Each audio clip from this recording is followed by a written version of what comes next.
Dear viewers, you must have heard very frequently about meditation in many places, and there are many programs which you might have probably attended or you might have watched somewhere. And the International Yoga Day actually it has made it much more popular, and people are getting more and more familiar with the practice of yoga and meditation. So, what is this meditation? How to practice meditation, and what are the difficulties in that? What are the misconceptions about meditation? So, I would like to share my experience in this perspective. So basically, meditation is not about concentration of the mind. It is not focusing on anything, and it is not about controlling the thoughts. It may sound very paradoxical for you, but I tell you, it is not at all about controlling the thoughts, and it is not at all about concentration of anything. It is not at all. And the words like control and then concentrate, they make you stressful, and then they make you focus more seriously about the practice and also the outcome, which by itself is a hindrance for meditation. So fundamentally, the principle of meditation I would like to highlight in this particular clipping.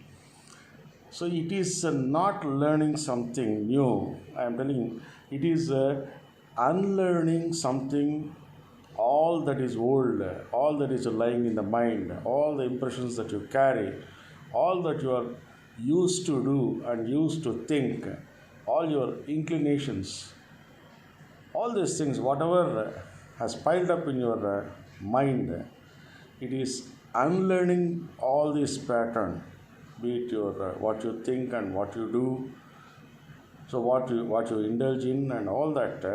It is unlearning of the old. It is not learning something new.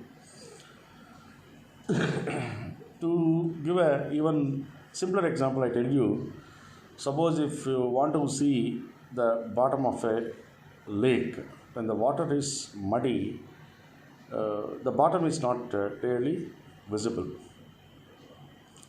So, for you to have the sight of the bottom of the lake, if you meddle with the water anymore in your attempt to have a look at the bottom, that will create more ripples in the water, and it makes it more muddy, and it makes it even more invisible. So you got to do nothing. You just have to wait. You just have to wait until the ripples settle, and allowing is enough, and waiting is enough for this wave to settle, so that you can have a clear sight of the bottom. And similarly, all the thoughts that are crossing your mind, you don't have to control, and you don't have to concentrate on anything. You simply have to watch your thought, keep observing your thoughts, and do not participate, do not perpetuate your thinking. Say, for example, suppose when you are sitting for meditation, and suddenly you are reminded of some engagement with somebody or some activity which you are supposed to attend to immediately, and it so happens that these kind of things pop up in the mind only when you are sitting for the meditation. That is the fun of it. So when such thoughts are popping up, all that you need to do is do not respond to it. Suppose if you respond to any single thought that appears, suppose if you are reminded of an appointment with any friend or a doctor or anything, immediately if you respond saying that okay, you will take care of the appointment, you will be able to meet and in time and all that, immediately there will be popping of second question. Suppose if there is any difficulty in not keeping up the not being able to meet well in time because of the traffic jam or due to whatever the reasons. So what I mean is, if you respond to your thought, whatever the response you give to your thought that is occurring, the response by itself perpetuates another thought, and this goes on and on. So never participate. Be a onlooker. Be an onlooker. Be a witness. Be watchful. Be observant. Nothing else. And when the thoughts are passing by, and they're crossing the mind, and when you do not participate, and simply when you are watchful, the thoughts die out, and the intensity and frequency of this thinking, they start coming down. The both your intensity and frequency, they gradually they decrease, and at one point of time you experience a moment where your mind is completely free from any kind of a thought. So it's a vacuum state of mind, we call it. And such vacuum state of mind, even if you experience even for few seconds, that will let you enjoy the blissful moments that you would have never experienced in your life ever, any other means. So as you practice, similarly, these thoughts, they come down in their frequency and intensity, and the span of your thoughtless moments that goes on increasing as you consistently practice, and you'll be able to experience that blissful state of mind regularly when you practice more and more consistently. And the results of meditation are cumulative.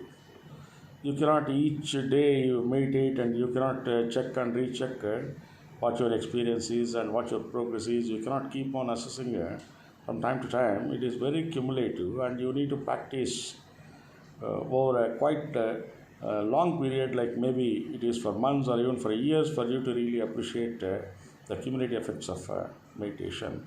And once you are on the track by way of regular meditation, then the results that you enjoy, that you experience, they will be long lasting.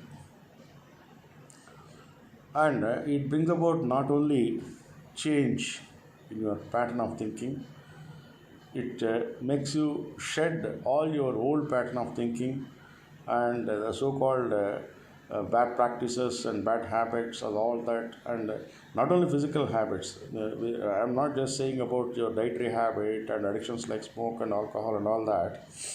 Even your temperament, it brings about a lot of change in your temperament and your level of thinking and your understanding. It keeps you open-minded, and all our stress is because we react very easily, and we react because we expect the things to be in a particular fashion, and when there something is against our expectation, immediately we start reacting. But this also comes to a halt. This pattern of thinking and action and reaction also comes to a halt, because we develop a sort of open mind. The more you meditate, the more open minded you become. So this is what my experience of meditation is, which I want to share with you all. Of course, you must be coming across hundreds of types of meditation which are advocated by different teachers and yogis and all. But I tell you, finally, whatever the method that is adapted, finally it all boils down to one thing. It is to clear your thought and really experience a thoughtless state of mind. Maybe the different methods have been advised, but I tell you, whichever is natural and whichever is adaptable is always preferable. So I can say the method of meditation, what you call anapanasati, which simply is advised, you are advised to watch your breathing as you inhale and exhale, and there is no need to alter your breathing or hold your breathing or anything of that kind. Simply be watchful as you inhale and as you exhale. So that helps in minimizing the occurrence of the thoughts that can really trouble you. And over a period of time, the frequency and intensity of the thoughts will also be coming down, and even your respiratory rate and heart rate also slowly coming down, and you remain in a state where your metabolic rate is at the minimal level. So when somebody's systems are being maintainable at the minimum metabolic rate, one can say that it is a healthy state. So the benefits, the health benefits and the physical health benefits and mental health benefits of the meditation is endless, and I look forward to come up and explain with the possible mechanisms, with the medical facts and medical in the light of medical knowledge to explain the benefits of meditation later sometime when I come up with a clipping like this with you. Thank you.